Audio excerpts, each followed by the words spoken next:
Bupati pertama yang pada kepemimpinan tahun 1819 sampai 1825. Beliau adalah Bupati Surabaya pertama itu pada masa Belanda. Juga masjidnya Surapringgo yang ada sekarang di sampingnya Takmiria itu ada masjid besar. Oh iya.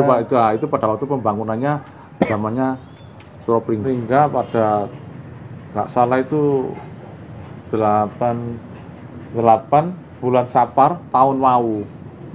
Tahun Mawu itu sampai sekarang masih menjadi misteri. Surabaya berganti nama sebab kurang lebih 5 kali ya coba dari Darmoyudo 5 ini adalah R. Joko Ismail Kromowijoyo. Beliau adalah adipati di Kabupaten Pati pada waktu masa Dendels. Beliau ini diasingkan. Setelah itu juga diwafatkan di sini. Udah.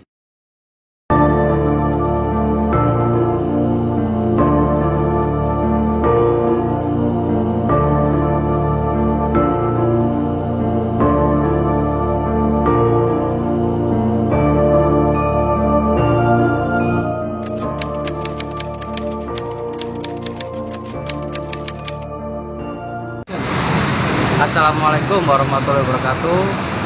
Kita kembali lagi di Sambang Kawasan. Kali ini kita ada di Jalan Brebes, di salah satu pesarian di Surabaya. Tetap ditemani dengan Cak Ipul. Mau kemana kita? Ayo ikuti ya teman-teman.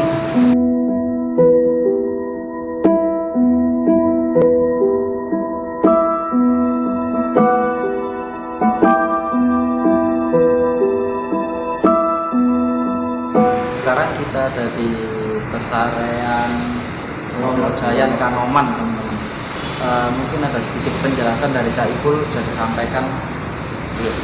Ini adalah suatu pesarian Bupati pertama yang pada kepemimpinan tahun 1819 sampai 1825. Beliau adalah Bupati Surabaya pertama itu pada masa Belanda. Mungkin lebih detail siapa saja yang bersemayam atau dimakamkan di sini, kita masuk ya teman-teman.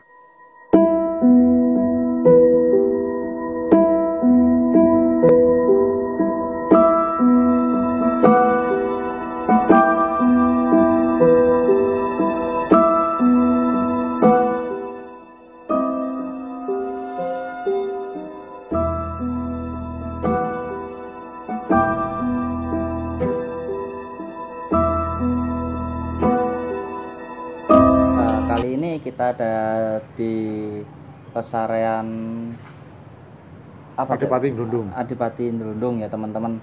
Ini di pesariannya ada beberapa makam, sesepuh kita. Salah satunya ada Adipati pertama. Jadi Adipati pertama Surabaya. Adipati pertama Surabaya, Cak Ipul ya.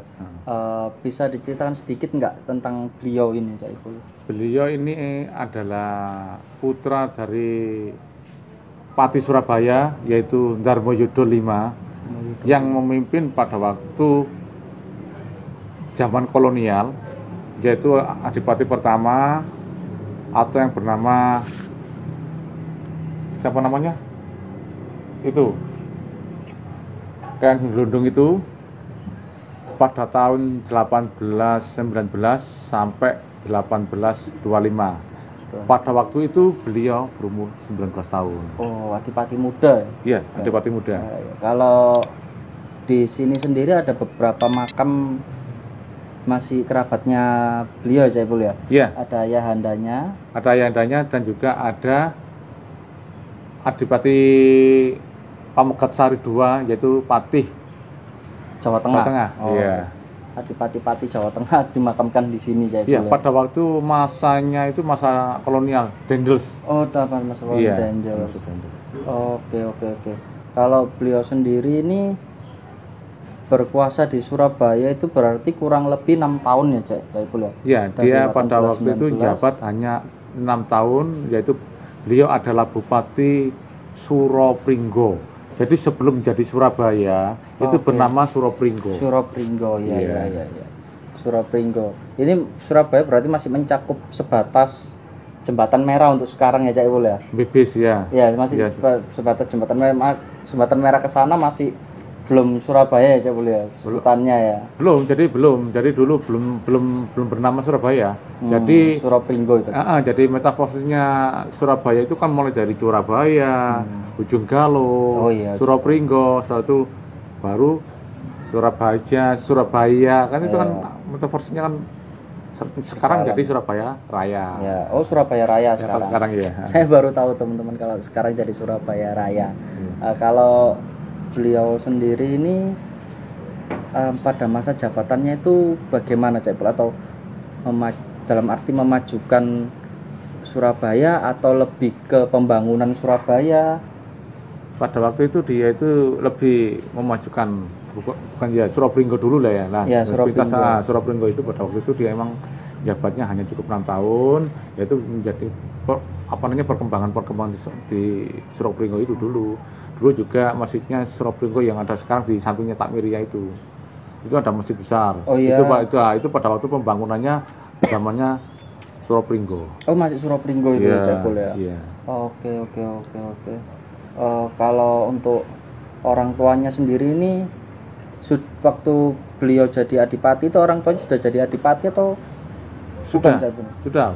Beliau bapaknya Darmo Yudo V itu adipati Surabaya, pada waktu itu dikejar sama Belanda karena memang dia mau diangkat jadi pati itu kan dikejar-kejar Belanda, mau dibunuh itu kan, karena kisahnya seperti itu. Gitu. Lah, bahwa adipati pertama atau bupati Surabaya pertama ini adalah diangkat dari ada namanya resolusi Van Hene Excellented D General Red 7 Januari 1819 nomor 9 itu sudah diangkat, yang tercantum tersebar situ. Beliau ini yang diangkat, tidak jadi bapaknya ya? Iya, jadi tertera dalam resolusi itu nomor 6 itu. Kenapa kok ada peralihan seperti itu, Cak? Ya karena peralihan itu kan karena pada masa itu kan memang bapaknya kan mau menjadikan beliau ini menjadi sebuah adipati untuk memimpin di Surabaya itu. Tapi di sini juga tertera di makamnya ini ada nisannya, itu tertera dengan aksara pegon. Jadi tulisan pegon itu tertera bahwasanya ada angka 1221 Hijriah di sini, dan itu kelahirannya kan itu sekitar tahun 1800-an kelahirannya. Nah, di situ juga ada tertera berbahasa Arab ini pegon itu. Dia tuh meninggal pada nggak salah itu 8 bulan Sapar tahun Mawu. Tahun Mawu itu sampai sekarang masih menjadi misteri. Tahun Mawu tahun berapa gitu loh. Lah itu emang ada di sini di tulisannya ini, ada tulisannya itu. Iya, makanya tertera ada kematiannya di situ gitu. Berarti waktu bapaknya istilahnya berusaha menjadikan Surapringgo, akhirnya jadi Surapringgo, beliau yang menjadi adipatinya ya, Cak Ipul. Ya, jadi adipatinya. Berarti beliau ini Bapak Adipati Raden Glondong ini sudah berkuasa pada masanya itu. Sudah berkuasa. Tapi belum bernama adipati itu. Iya, pada waktu era VOC. Dan perdagangan dulu di sini kan tempat perdagangan tuh, tempat perdagangan. Pada waktu jalur-jalur rempah itu kan ada di sini semua. Jadi belum ada yang namanya PLN belum ada, dulu nggak ada itu kan, masih hanya sepintas perjalanan itu adalah Ujung Galuh. Nah, jadi sebelum Surapringgo itu adalah Ujung Galuh gitu loh lah. Mungkin dengan adanya perdagangan dari VOC Belanda itu bersandar sini kan juga ada, nggak jauh dari Pabean juga. Nah, di situ ada tempat bandarnya juga di situ. Sebelumnya. Sekarang saya ingin menegaskan tentang pergantian nama Surabaya ini, kayaknya agak menarik ya, Cak Ipul. Yang pertama berarti Surabaya bernama Curahbaya. Curahbaya itu ada pada prasasti Kamalagian itu, di situ sudah disebutkan bahwasanya 1293 itu kan bahwasanya Curahbaya sudah berdirinya kota Curahbaya. Nah, itu kan emang metafornya kalau disebutkan kan bahwasanya Ibu Kul Surabaya itu ada, bahwasanya kota Surabaya ada di sebelah utara. Ya, terus kedua berganti nama menjadi Ujung Galuh. Ya, lalu Ujung Galuh itu adalah sebuah desa di depan sungai, yaitu yang dulu, jadi perairan ini dulunya emang perdagangan kan dulu. Oh, yang pernah kita bahas pintu air perdagangan kolonial itu. Karena dulu emang dari negara manapun kan emang lewatnya dari perairan itu. Beliau dari kolonial kan karena berdagang. Karena berdagang, mereka kan pasti bersandar untuk tempat-tempat perdagangannya itu. Nah, di situ kan ada dipimpin oleh sebuah adipati sebelum jadi wali kota. Setelah Ujung Galuh, setelah itu baru Suropringgo. Era kolonial 1800-an itu kan. 1800-an. Suropringgo menjadi Surabaya. Surabaya dulu. Ada Surabaya, Surabaya. Oh, Surabaya. Surabaya. Iya. Surabaya itu juga akhirnya ada Surabaya. Ejaan lama istilahnya. Iya, akhirnya sampai sekarang menjadi suatu nama yaitu Surabaya Raya. Akhirnya sekarang Surabaya Raya ini. Iya, kan sekarang kan Surabaya Raya. Makanya metafor seperti itu kan yaitu adalah suatu perjalanan antara dari masa ke masa, bahwasannya Surabaya ini seperti ini, perkembangan dari tahun ke tahun, dari masa ke masa dengan menjadi suatu Surabaya Raya ini, gitu loh. Iya.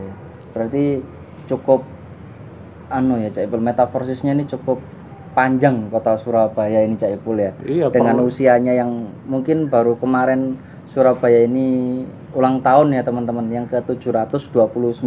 Iya. 729 ternyata di usia di 729 ini Surabaya berganti nama kurang lebih 5 kali ya coba dari pertama Surabaya, Suropringgo, Ujung Galuh, Suropringgo sampai Surabaya, Surabaya Raya ini. Kurang lebih mungkin ada 5 nama hingga menjadi sekarang kota metropolitan bisa dibilang seperti itu. Tapi tetap teman-teman di kota metropolitan bagaimanapun kita harus mengenang jasa-jasa para leluhur-leluhur kita, mengenang jasa-jasa sejarah bagaimana leluhur kita bisa mendirikan kota ini.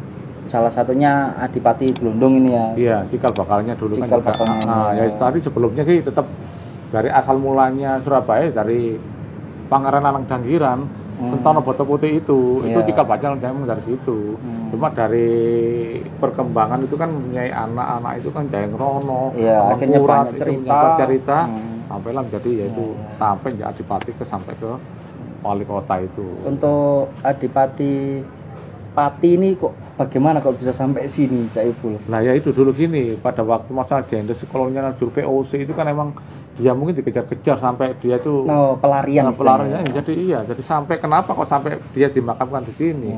Mungkin dia juga dengan mungkin ada dari saudara ya mungkin dari mungkin sini. Mungkin sesama pejuang mungkin bisa jadi sesama pejuang sampai kok kenapa sampai dimakamkan di sini pada waktu itu. Namanya kan Adipati Pamegat Sari II itu. Pamegat Sari II. Mungkin ada tambahan dari Cak Ipul tentang Raden Glondong atau bagaimana? Ya mungkin hanya sekitar situ aja lah. Jadi nanti kalau next nanti kita juga menambah, karena untuk masalah sejarah itu kan sangat panjang. Tapi kita tetap membahas beberapa aja. Ada beberapa pesarean tapi jauh dari kota, yaitu berusut ke kampung. Nah, kenapa sampai di tengah-tengah kampung seperti ini? Itu kan adalah dulu emang bahwa di kawasan ini memang ada pemakaman atau kerajaan atau bagaimana? Sebenarnya bukan kerajaan, tapi di setiap kota itu pasti ada, dari seluruh kerajaan kan pasti ada pati, adipati itu. Jadi utusan-utusan untuk mereka itu menyebarluaskan delegasi untuk menyebarluaskan masalah tentang ini kawasan kekuasaannya mereka itu gitu loh. Mungkin di samping ini ada pemakaman ayahandanya. Kita geser sebentar ke situ ya teman-teman ya. Ya, kali ini kita udah bergeser ke sisi kiri dari Raden Glondong ya teman-teman. Ini ada pemakaman Ayahanda. Jadi Ayahanda Darmo Yudo 5 ini adalah R. Joko Ismail Kromowijoyo. Dia juga adalah Pati Surabaya. Yang seperti kita bicarakan di awal video tadi, bahwasanya ini adalah ayahandanya Raden Glondong dan Pati Surabaya yang pada awalnya ingin diangkat menjadi adipati ya. Iya. Tetapi ternyata ada beberapa hal yang mungkin tidak diinginkan atau diinginkan karena ada masa kolonial Belanda itu kan emang beberapa dia sebagai pemangku mungkin karena akhirnya Surabaya Adipati pertama dipimpin Raden Glundung itu tadi teman-teman. Mungkin kita bisa bergeser ke kiri sedikit lagi, di situ ada makam dari Adipati Pati ya. Pati itu. Ya. Sekarang kita ada di sisi kiri Pesarean ya teman-teman. Di sini ada makam dari siapa Cak Ibu? Pangeran Pamekatsari. Beliau ini siapa Cak Ibu? Beliau adalah Adipati di Kabupaten Pati pada waktu masa Dendels. Beliau ini diasingkan. Setelah itu juga diwafatkan di sini. Oh, gitu. diasingkannya di Surabaya. Diasingkan di Belanda. Diasingkan di Surabaya ini gitu loh. Jadi udah kita bahas sedikit ya, nggak sedikit ya. Terus sekarang kita bahas di depan makam Raden Glundung ya teman. Ini mungkin sedikit dari Pangeran Pamekatsari kedua teman-teman. Iya. Ya di sini mungkin kalau teman-teman ingin main ke sini bisa ke Jalan Bibis ya. Jalan Bibis. Apa ini ancer-ancernya istilahnya patokannya? Patokannya di Masjid Nur Iksan. Ya, Nur Iksan itu di dekat pom bensin dah. Pom Sebelah bensin. kiri itu kan ada Masjid Iksan.